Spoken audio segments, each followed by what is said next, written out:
အားလုံးပဲမင်္ဂလာပါကျွန်တော်ရဲ့ recap video program လေးနဲ့ပြန်ကြိုဆိုလိုက်ပါတယ်ကျွန်တော်ဒီနေ့recap လေးလုပ်ပြီးမယ်နောက်တစ်ပတ်အတွက်လည်းဒီ weekly analyze ကိုကျွန်တော်အကြမ်းမြင်လေးလုပ်ပြီးတော့မှဖြစ်ပါတယ်ဆိုတော့စလိုက်အောင်အခု recap လုပ်ပြီးမှတော့ကျွန်တော်အရင်အကျယ်လုံးတော့မရှင်းပြတော့ဘူးကျွန်တော်ကြည့်နေကြပုံစံအတိုင်းပဲကျွန်တော်ကြာပြီးနဲ့တောက်ကြနေမှာ trade နှစ်ခုဝင်ခဲ့တယ်ပေါ့နော်ဒေါ်လာ100ကျော်လေးပဲထင်တယ်ကျွန်တော်တင်ဝင်ခဲ့တာပေါ့နော်2ရက်ကိုဆိုတော့ trade လေးကိုကျွန်တော် recap လုပ်ပြီးမယ်ပေါ့နော်ဆိုတော့ market မ open ခင်မှာကျွန်တော် previous daily high နဲ့ daily low ကိုကျွန်တော် liquidity ကိုကျွန်တော် highlight လုပ်ထားတယ်ပြီးရင်တော့ပြီးတော့ Asian liquidity ရော London low liquidity ရော London high Asian high ကျွန်တော်အဲ့ဒါတွေကိုမှတ်ထားရတယ်ပေါ့နော်အခုဒီမှာမြင်တဲ့အတိုင်းပဲတောက်ကြနေမှာဆိုရင်သူကဒါ market open နဲ့ဟာပေါ့နော်ဒီမှာ16ရက်နေ့16ရက်နေ့ဒါ10နာရီကန်တာပိတ်သွားတာပေါ့နော်ဒါ4 hour ဒါ1 hour ဆိုတော့ daily ကိုကြည့်မယ်ဆိုရင်တောက်ကြနေမှာလဲဒါ uptrend ပဲလုံးဝဟိုပူဘက်ကိုကောင်းကောင်းမလာသေးတာတွေ့ရတယ်နောက်ပြီးတော့ဒီလို uptrend ဖြစ်နေတဲ့အချိန်မှာshort တဲ့လူတွေကိုလည်းဟိုကျွန်တော်အကြံပေးနေတာဟို market uptrend ဖြစ်နေလောင်းဖို့ပဲစဉ်းစားပါ short ဖို့မစဉ်းစားနဲ့ပေါ့နော်ဆိုတော့ trend နဲ့ဟိုစမ်းချင်ဘက်ကိုက trade ဝင်ခဲ့တယ်ဆိုရင်အဲ့ဒါကတိတ်ပြီးတော့ဟိုမသေးကြဘူးအဲ့နေ့မှာကျွန်တော်ဘာကိုကြည့်ခဲ့လဲဆိုရင်ဒီမှာကျွန်တော် daily fair value gap ရှိတယ်ဆိုတော့ NQ မှာ daily fair value gap bounce လုပ်သွားတယ်ဆိုတော့ဒီ ES မှာလည်း daily fair value gap ရှိတယ်ဒီမှာပေါ့နော်ဆိုတော့ဒီမှာလည်း bounce လုပ်သွားတယ်ဆိုတော့ပြောချင်တာဒီ zone လေးကိုလာပြီးတော့ market က uptrend အပေါ်ပြန်တက်တယ်ပြန်တက်ပြီးတော့ဒီ daily high ကိုတော့စားမလားပေါ့နော်ကျွန်တော်အဲ့လိုခံမှန်းတယ်ဘာလို့ဆိုတော့ဒါကြာတာလေးကန်တယ်ဒါတောက်ကြာကန်တယ်ပေါ့နော်ဆိုတော့ကြာတာလေးမှာဒီ zone လေးကိုဝင်ပြီးတာနဲ့ market ကအောက်လည်းမဆင်းဘူးအပေါ်တက်သွားတယ်ပေါ့နော်ဆိုတော့ကျွန်တော်4 hour ကိုကြည့်ရ4 hour ကြည့်တော့ဒါကတော့ကြာပြီနေ့ရဲ့previous daily high ပေါ့နော်ဆိုတော့ daily high ကိုကျွန်တော်တော့စားမယ်လို့ခံမှန်းရတယ်ဆိုတော့ကျွန်တော်ဝင်ဖို့စဉ်းစားရတယ်ပေါ့နော်ဝင်ဖို့စဉ်းစားတဲ့အချိန်မှာဒီတောက်ကြနေမှာဒီမှာ price ကဟိုဘာမှမဖြစ်ဘူး range အတွင်းမှာတွားနေပေါ့နော်ပြောရရင်ဒီ range အတွင်းမှာပဲ price ကဟိုအပေါ်လည်းဖောက်မတက်ဘူးအောက်ကလည်းဖောက်မစင်းတော့ဘူးဆိုတော့အရင်ဟို risk တော့နည်းနည်းရှိတယ်ပေါ့နော် trade ရတာuptrend မဲ့တွားမလား downtrend ပြောင်းသွားမလားဆိုတော့မသေးကွယ်ဘူးဆိုတော့ကျွန်တော်1 hour ကိုစဉ်းကြည့်တယ်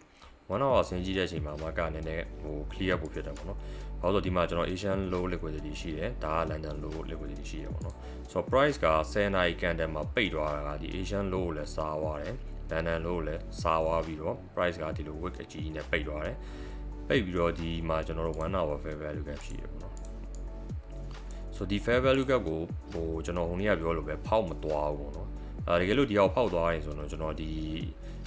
daily previous daily low ကျွန်တော်က liquidity ဟို TB အနေနဲ့ကျွန်တော်တတ်မှတ်ပြီးကျွန်တော် short မှာပေါ့နော်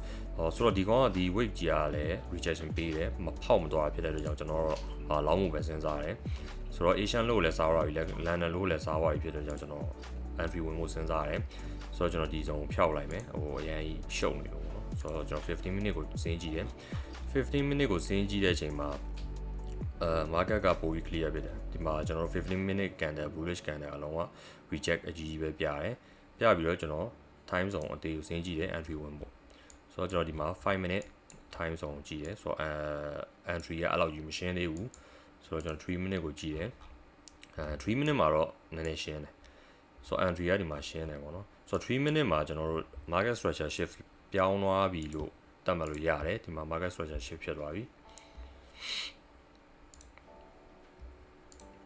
market structure shift ပြောင်းသွားပြီပေါ့နော်ဆိုတော့အဲ့နေ့ကကျွန်တော်တို့ ES ကိုကြည့်မယ်ဆိုရင်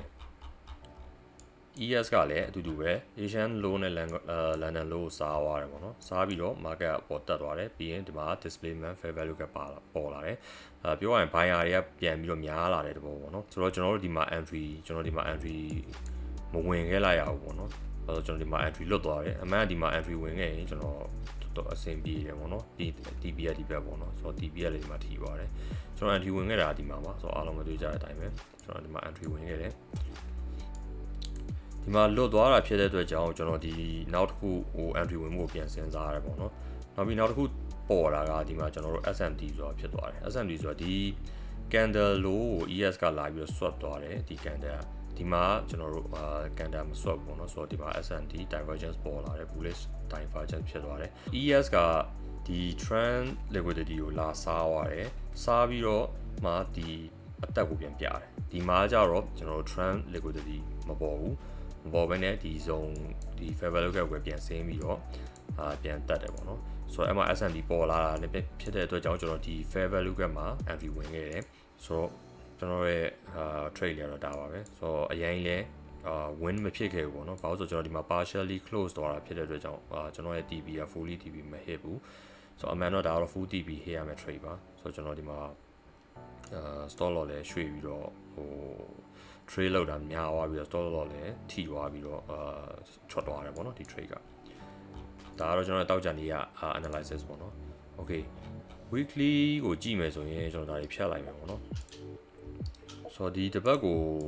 trade ကိုကြည့်မယ်ဆိုရင်ပထမဆုံးကျွန်တော်ကြည့်ချင်တာကကျွန်တော် news ပေါ့နော်ဒီတစ်ပတ်မှာဘာ news တွေရှိတယ်ပေါ့ဆိုတော့ကျွန်တော်တို့ထုံးစံတိုင်းပဲ forex survey ကိုတွားတယ်ဆိုတော့ဒါတော့ Monday ပေါ့နော် Monday မှာကMonday no news ပေါ့နော် Monday no news ကတိတ်ပြီးတော့trade လို့မကောင်းဘူးတချို့ဒီ professional trader တွေဆိုလည်း Monday နဲ့ Friday ကိုမ trade ကြဘူးပေါ့နော်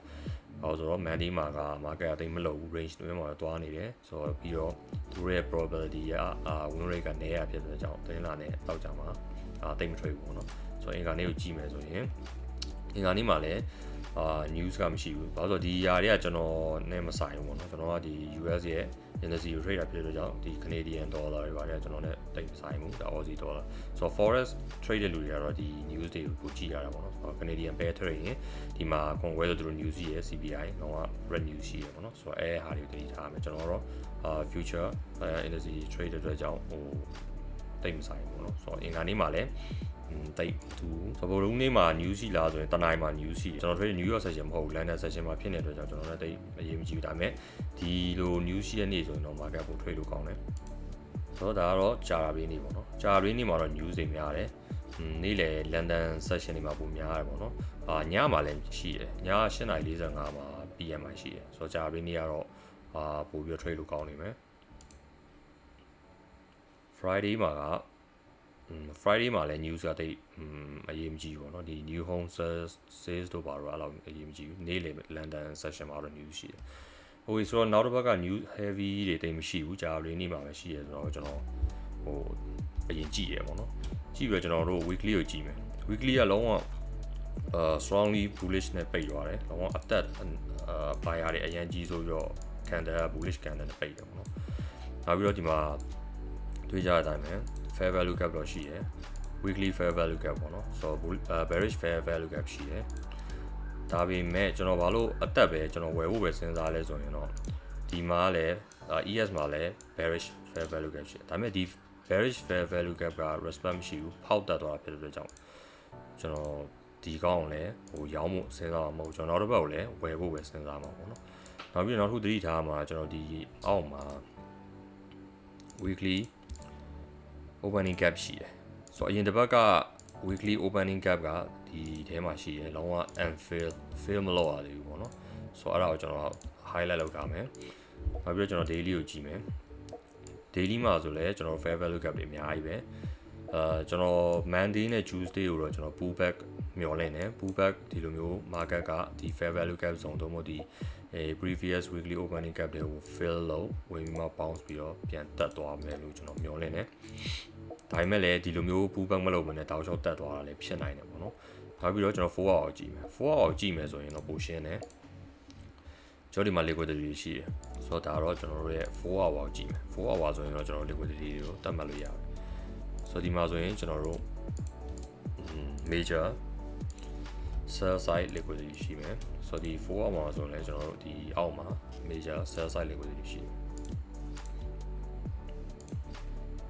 ဆိုတော့အဲ့ဒါလေးကိုကျွန်တော်တတ်မှတ်ထားတယ်နောက်ပြီးတော့ကျွန်တော်ဒီ4 hour fair value gap ရှိတယ်daily fair value gap ရှိတယ်ပေါ့နော်ဆိုတော့ price ကနောက်တစ်ပတ်မှာဆိုရင်ကျွန်တော်မျှော်လင့်တာဒီလို liquidity ကိုစားဒီကနေပြန်တက်ဒါမှမဟုတ်ဒီအောက်ထိဆင်းမယ်ဆင်းပြီးမှပြန်ပြီးတက်တာလည်းဖြစ်နိုင်တယ်ဒါမှမဟုတ်လည်းတောက်လျှောက်တက်သွားတာဖြစ်နိုင်တယ်ဆိုတော့အဲ့ဒါလည်းကျွန်တော်မခံမှန်းတတ်ဘူးဒီ candle ကိုကြည့်ပြီးမှပဲကျွန်တော်တို့က entry ဝင်ဖို့စဉ်းစားရမှာပေါ့နော်လောဆယ်နောက်တစ်ပတ် entry ကတော့ကျွန်တော်တို့လောင်းဖို့ပဲစဉ်းစားမယ်ဆိုတော့ဒါလေးကကျွန်တော်ရဲ့ trade recap roughly ပေါ့နော်အကြမ်းမြင်လေးနဲ့ကျွန်တော် weekly analysis အကြမ်းမြင်လေးကိုကျွန်တော်ရှင်းပြပေးတော့ဖြစ်ပါတယ်ဆိုတော့နောက်တစ်ပတ်မှာပဲပြန်တွေ့ပါမယ်